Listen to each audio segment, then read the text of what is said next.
వయస్సుతో వసంతమాడి వరించెలే సరాలను మిలా మిలా హిమాలే జల జల ముత్యాలుగా తడ తడ గడన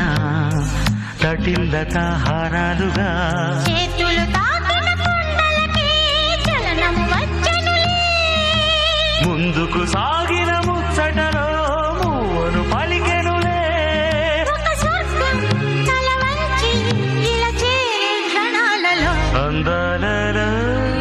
అహో మహోదయం భూలోకమే నవ